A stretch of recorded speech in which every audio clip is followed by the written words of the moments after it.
a French invasion in the latter half of the 19th century, where Mexico actually won independence from Spain in the first half of the 19th century. So they celebrate their independence. They celebrate the start of that struggle for independence on September 16th every day or every year. And this is actually one of the, if not the most important holiday in Mexico. But today we also want to acknowledge Guillermo Gonzalez Camarena, who was an electrical engineer who actually created the color wheel type of TV. So this was really the first color television that was used in the United States. It was the first color television to be patented both in the United States and Mexico, which means when something is patented, that just means that you own the rights to that specific product and the design of that specific product. So no one else can profit off of your specific design. And so this was obviously a huge design innovation. And this was big time technology that ultimately changed the world and changed how we were able to view live television. And actually his specific type of television, which is called the color wheel type, is still used by NASA today. So it's quite a big deal. And he deserves celebration for that. This was a huge contribution, not only to our country, but to the world. And as we continue to make advancements in TV technology, we've moved from plasma to HD to 4D TVs. We really have him to thank for the beginning of that color process. So big time development, big time contribution.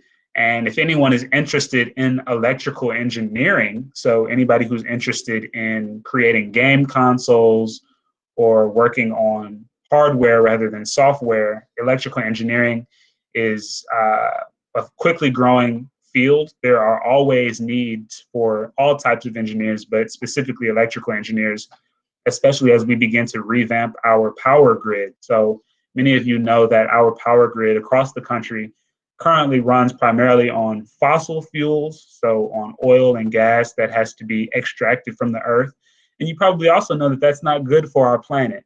And we are in an extreme time crunch to change the way that we operate before we essentially have gone too far and our planet is beyond, we won't be able to stop global warming. So in order for us to get to that point, we have to start moving from fossil fuel energy towards solar and wind and geothermal energy. And doing that requires a lot of electrical engineers. So in celebrating Guillermo Gonzalez Camarena, we must also acknowledge that some of you are probably well on your way to being electrical engineers. And if you are, then that's great. And we are, as a world, as a country, but also as a world, in a great need of electrical engineers in this time. So that's what we wanted to share today. I think that's a pretty cool fact, and we'll jump into it. Any points on that before I move on? I want this to be a little bit, yeah, go ahead, Gabby. I was just going to say no. Oh, okay. I do want us to start to get a little bit more of a conversational feel here. I know there's a lot of lecturing that needs to take place as we introduce some of these concepts, but I do want to hear from you all more often. So as you all hear me talk about things that catch your ear, please do share and be like, hey, Mr. Roy, what's that about? Has anybody heard about the fires going on the West Coast right now? Yeah. Yes, they've been all over the news, at least on my screen when I look at my phone and stuff. Okay, good. But like, what's causing the fires? I know they just can't start up of nowhere, can they? That's a good question. Does anyone know what's causing these fires?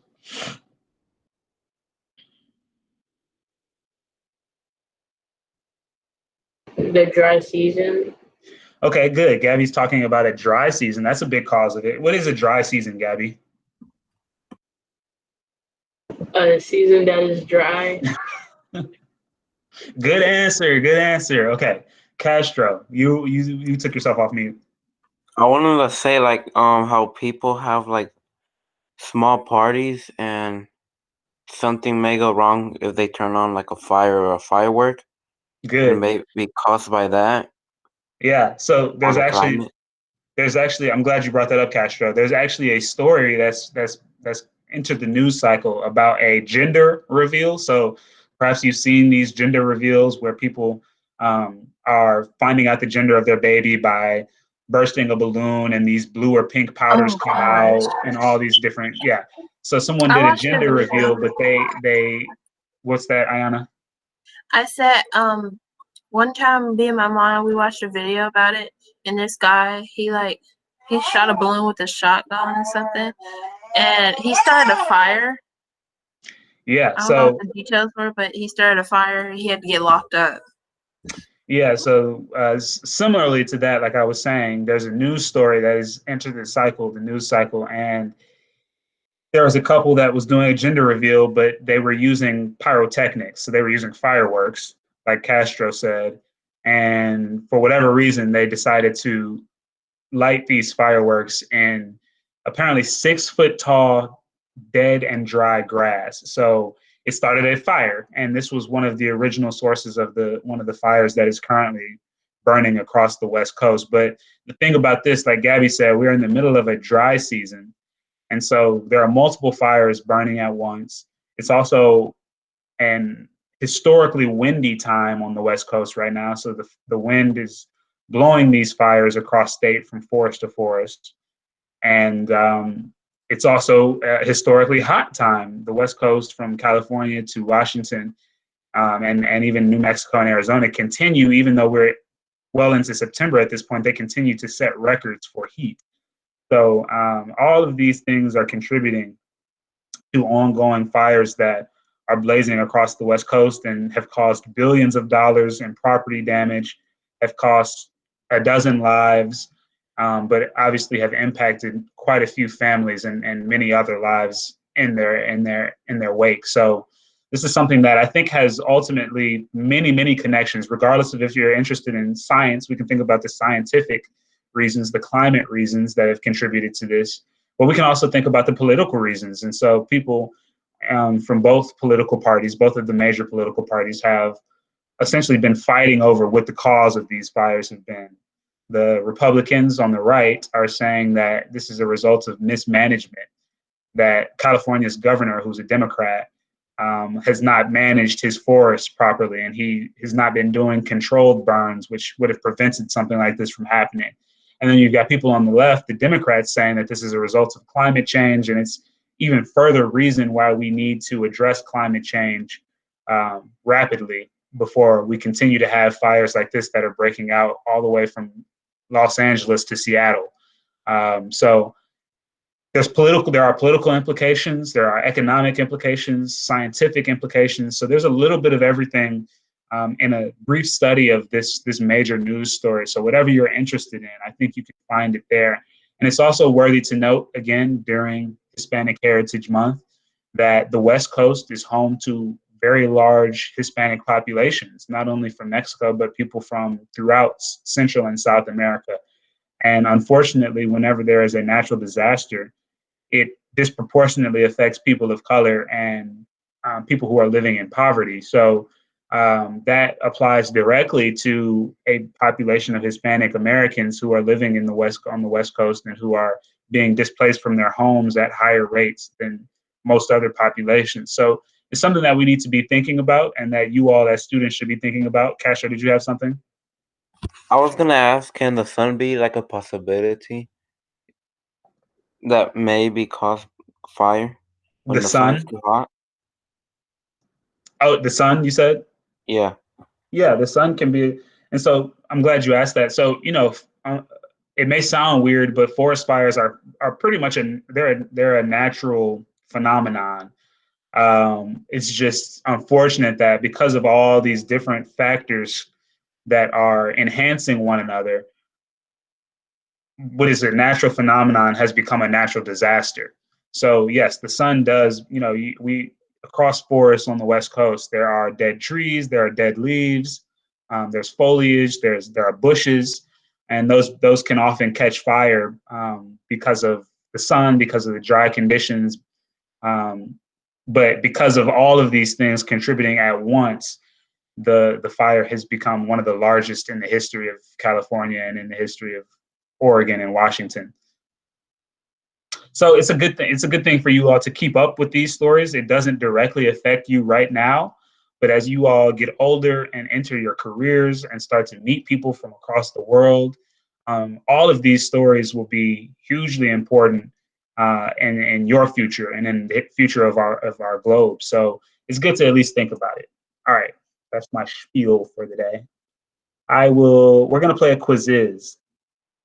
So I'll share this, start a live quiz.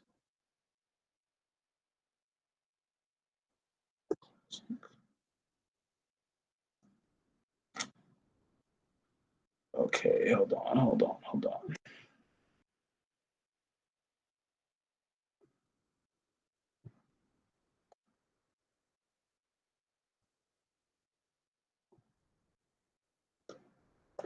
All right, so I'm going to copy the link, but you all can also join this way. I'm going to send the link to the chat. Mr. Red, Yes, ma'am. my little virtual pet took you off the screen. Your virtual pet? Mm-hmm. It's not a virtual pet, but it's called a shimiji. Shimiji. And basically, it's like these little animated characters that walk around on your web browsing screen, and it took you off the screen. Wow, that was rude of it. I guess it doesn't like you. Oh, I guess it's just jealous of my handsome looks.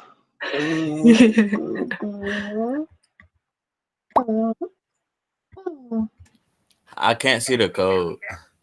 Oh, I'm sorry about that.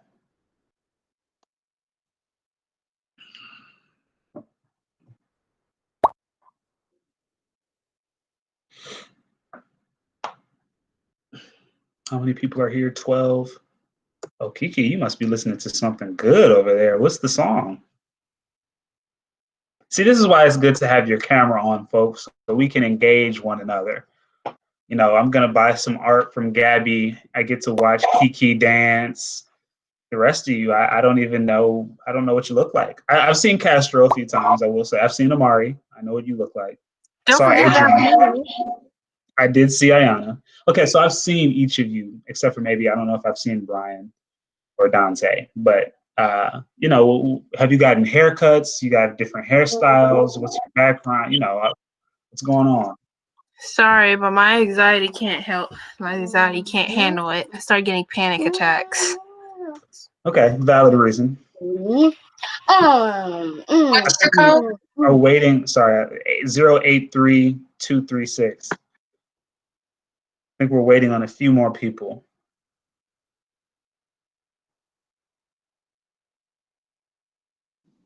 My browser's being.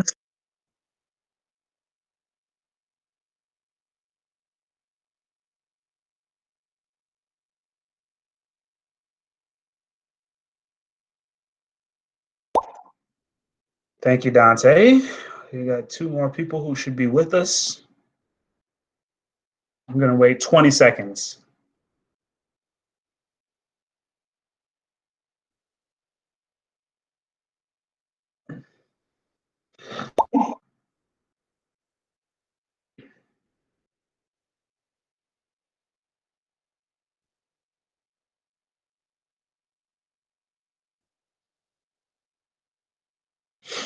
Okay, go ahead and start.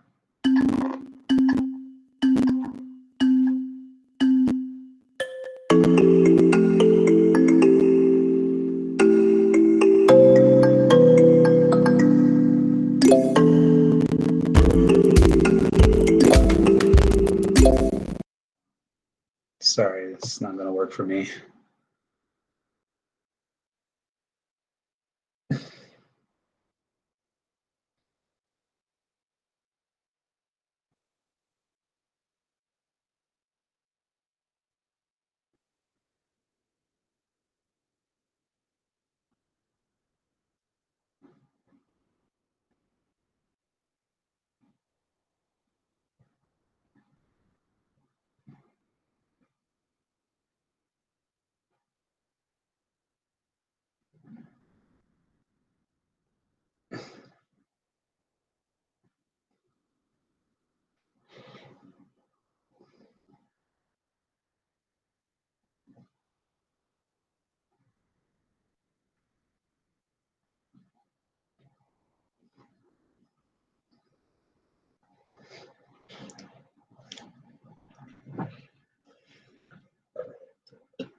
I just wanted to say good job, Alicia. You do a great job at everything. And all the rest of you. So nice. Thank you for saying that, Ayana. I agree. No problem.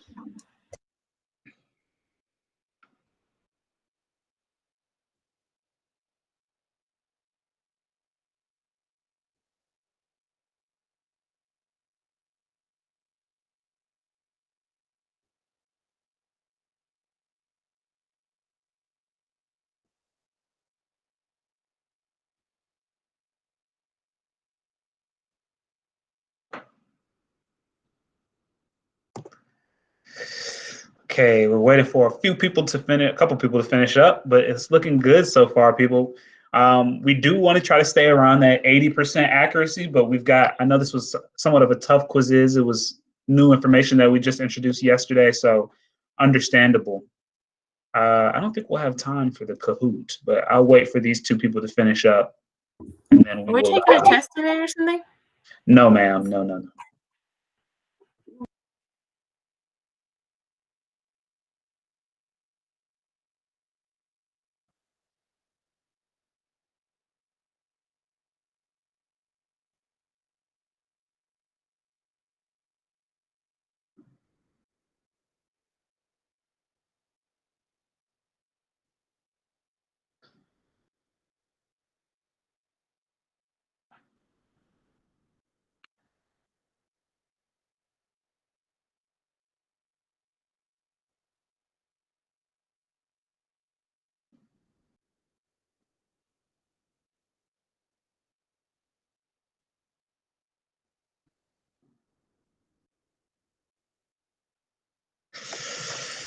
Okay, let's see. Where are we? Okay, Amari and Stephanie, why don't you all put that? Okay, Stephanie, you're almost done. We'll wait for Stephanie to finish, but Amari, you can just put yours on pause so we can jump into the notes because I don't want to run out of time.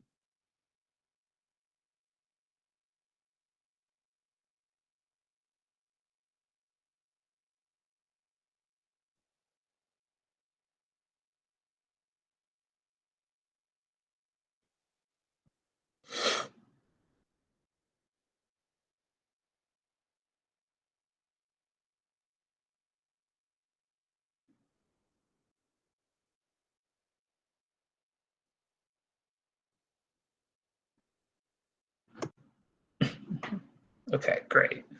All right, let's go back into the notes. So can someone, as I share my tab, can someone put these pictures in the correct order, or at least identify them with these stages of the cell cycle from the word bank?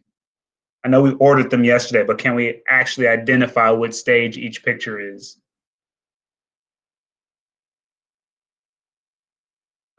What would interphase be? Isn't interphase the first stage? Interphase is the first stage of the cell cycle, but what picture? Yes, interphase is number 2. It's picture number 2. And so what comes after that? Prophase, which is 4. Excellent, yes. And then after that?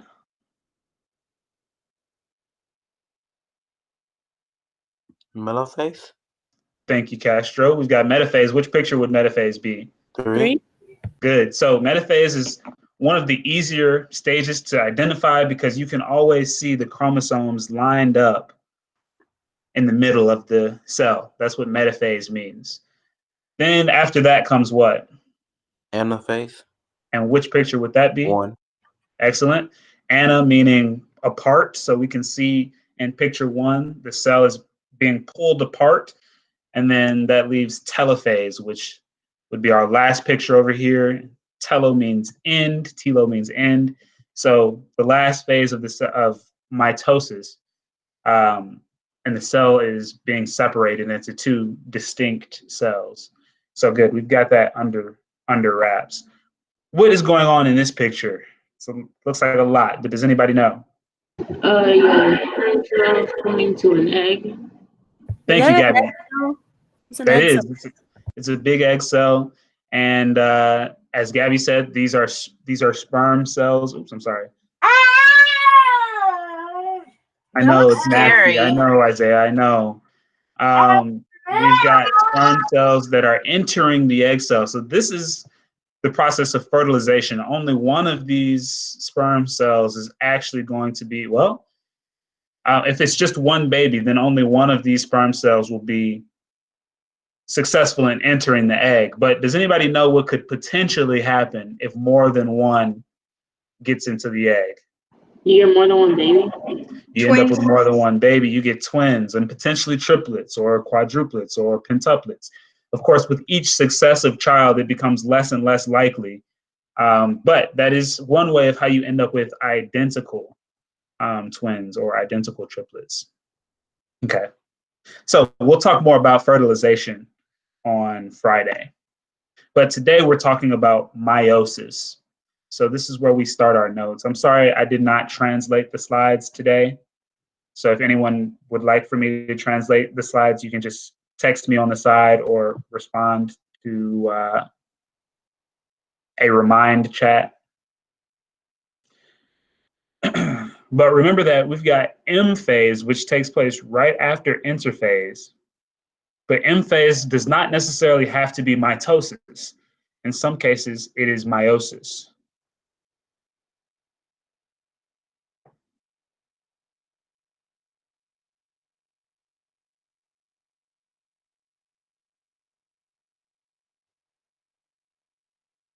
The two processes are similar in that they make new cells, but there are some important differences that we'll talk about today. The first difference is that meiosis is used for sexual reproduction. Of course, yesterday we talked about mitosis, which is used for asexual reproduction.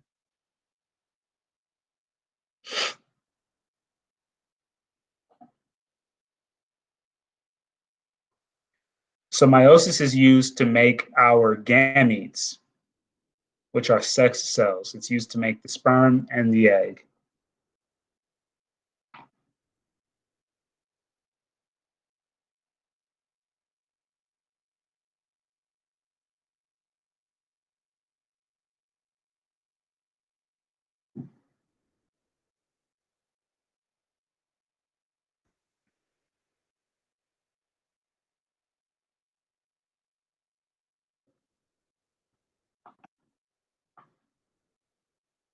So that sentence or that phrase that's highlighted in purple there, it says, remember, interphase has to occur first. We have to replicate the DNA. If we do not replicate the DNA before we undergo cell division, big problems can occur. So interphase has to occur first so that we can replicate the DNA. All right, hopefully that was enough time.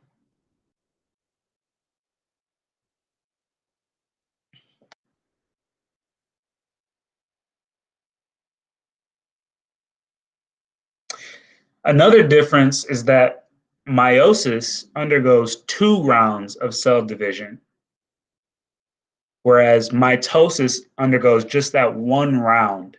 So meiosis does the same thing, but it does it twice. So we have prophase 1, then metaphase 1, then anaphase 1, then telophase 1, then we do it all again. Prophase 2, metaphase 2, anaphase 2, telophase 2.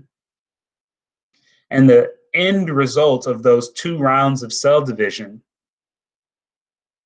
is 4 unique haploid daughter cells.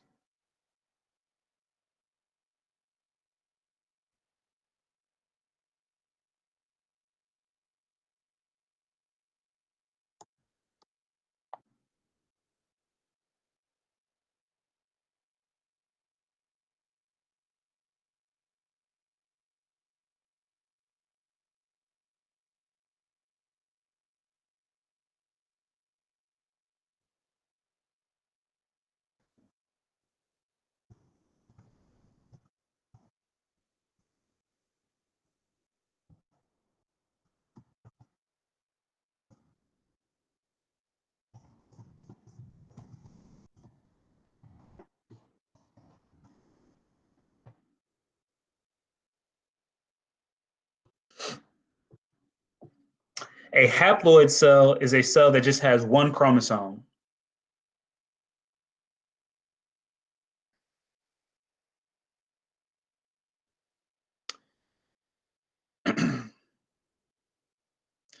So what happens during sexual reproduction is that that haploid cell from the father will then combine with the haploid cell from the mother, and you end up with the two chromosomes, which is what you need to start reproducing into a full organism. But you start off, in the case of a sex cell, with just a haploid, which only has one chromosome.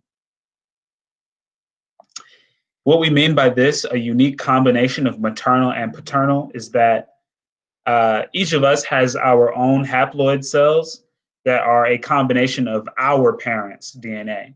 So you get a little bit of your DNA from your mom, a little bit of your DNA from your dad, and then your haploid cells, your gametes, are a mix of both. So then you pass on half of your parents, half of your mom's DNA, half of your dad's DNA. You pass that on to your children.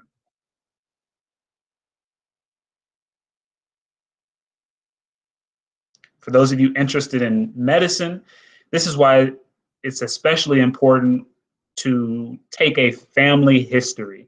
So whether you're going to the emergency room, or whether you have an appointment with your primary care physician, or you have an appointment with a specialty physician, they will often ask you questions about your parents and your grandparents, because oftentimes what is true for those people, your parents and your grandparents, is more likely to be true for you. If your parents and grandparents have historically had cardiology issues, they've had heart issues, as is the case in my family, that means that it is more likely, it's not a guarantee, but it is more likely that issues will arise in cardiology for me as well. So it's important that your doctors are aware of your family history.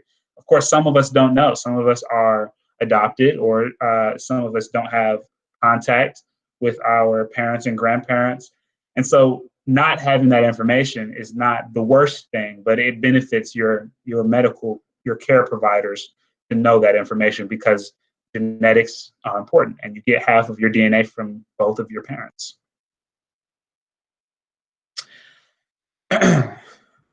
So in the case of meiosis,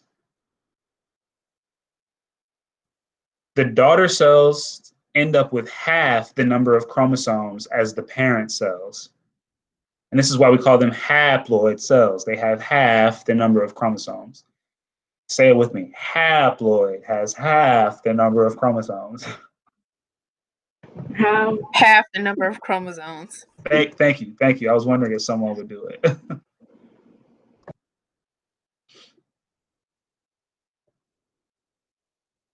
So if we start off with 46, as is the case with human beings, after the first round of division, we have 23, and then it undergoes another round of division. Well, actually, it undergoes another round of division to produce the final 4 daughter cells, which have 23 chromosomes. That way, mom's 23 matches up with dad's 23. The baby has 46. Ideally, fingers crossed. When you mean daughter cells, do you mean like girl, like, or? That is a good question. They're just called daughter cells. They're just called daughter cells. It's not meant to imply gender. I'm not exactly sure why. You know, there's some things that in society we just give a gender, like we say the motherland in reference to home country. You know, it's kind of like that. For whatever reason, we just associate it with a feminine word, daughter, but it doesn't mean anything about actual gender or sex. So that was a good question, though. So we can say sex cells, we can say haploid cells, we can say gametes. We're really all talking about the same thing, sperm and eggs.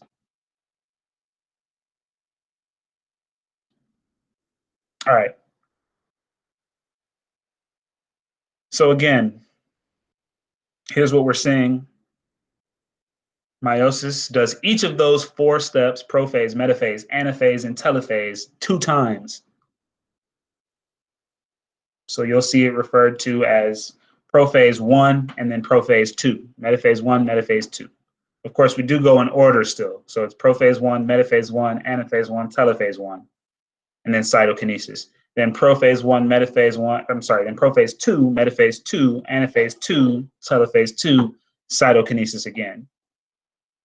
That gives us our 4 daughter cells.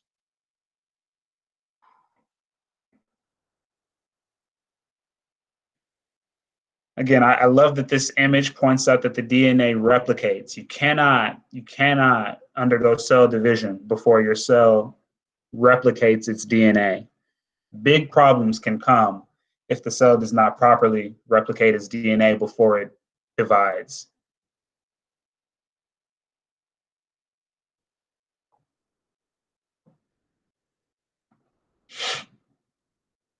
Okay. So here's yet another image of it. No, I'm not going to spend too much time on that because we're running out of time. Here's yet another image of it that's really fully spelled out. Sorry that it's small for you. I do want to, let me go back to this really quickly. So you'll notice that there's an N here. That N just represents, we can actually picture that it's 1 N. So it's again half of 2 N. So a haploid cell is referred to as just 1 N or just N because it has half the number of chromosomes as a diploid cell, which is 2 N, which has twice the number of chromosomes. All right. So again, this is what it looks like. You start off with a cell.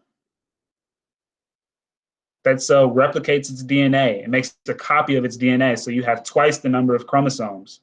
So 92. Then the cell undergoes its first round of meiosis, prophase 1, metaphase 1, anaphase 1, telophase 1, and we cut the number of chromosomes back down to 46 once the cell splits.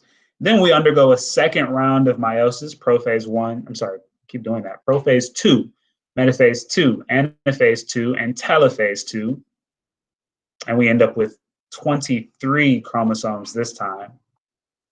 So with a koala bears have 16 chromosomes.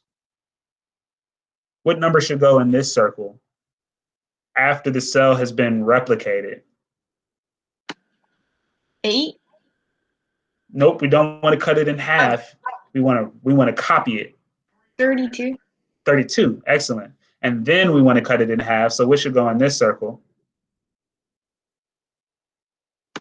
60. 16, excellent, and 16 over here as well. And then these last 4 daughter cells, how many chromosomes should they have?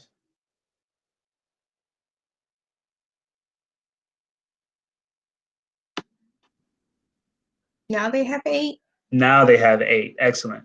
So we end up with, in the daughter cells, we have half the number of the original parent cell. So 16 to 32, back to 16, down to 8. The daughter cells after meiosis have half the number of chromosomes as the original parent cell. All right. Are there any questions about anything that we covered today? Meiosis is, now that we've covered mitosis, you guys basically know what meiosis is. It's just mitosis twice. Are there any questions? Wait, can you explain the difference between them again? I don't quite get it for some reason. Okay, so there are a lot of differences. Meiosis is used for sexual reproduction versus mitosis being asexual reproduction. And this is one of those exercises where it would be good for you all to have a Venn diagram. We're going to do a Venn diagram tomorrow, but if you want to get ahead and just make a Venn diagram in your notes, you can have one circle meiosis, one circle mitosis. They've got some similarities, but they have some crucial differences. You talking about online? You could do it in your notes as well, however you're taking notes. Okay, thank you. So yeah, you're welcome. Meiosis is sexual reproduction. Mitosis is asexual reproduction. Meiosis results in 4 unique haploid daughter cells, whereas mitosis has 2 identical diploid daughter cells.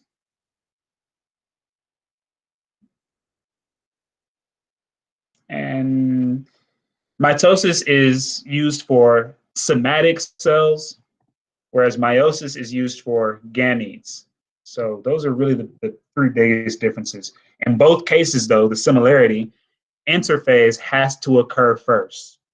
So that's the big difference. That's the big similarity between meiosis and mitosis.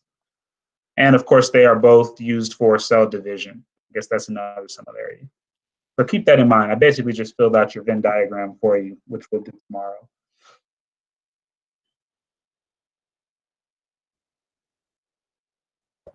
Thank you for explaining it again. You are welcome. All right, so there's an exit ticket and there is a video with corresponding questions for you all to complete. We've got 20 minutes left in class. I think that will be enough time. Let's see.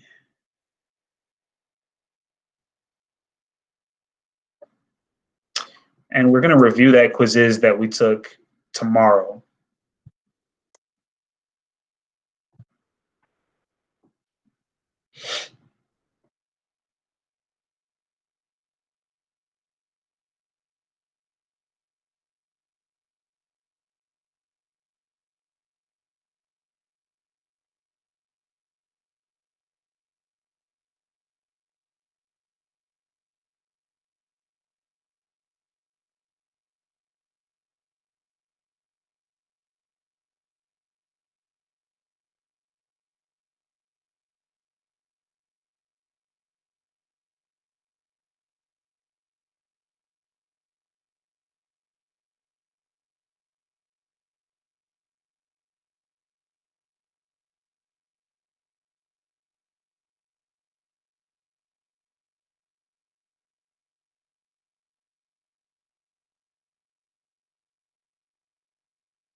Okay, folks, it is 11:35, so you all are good to go at this point. I hope you have a good rest of your Wednesday.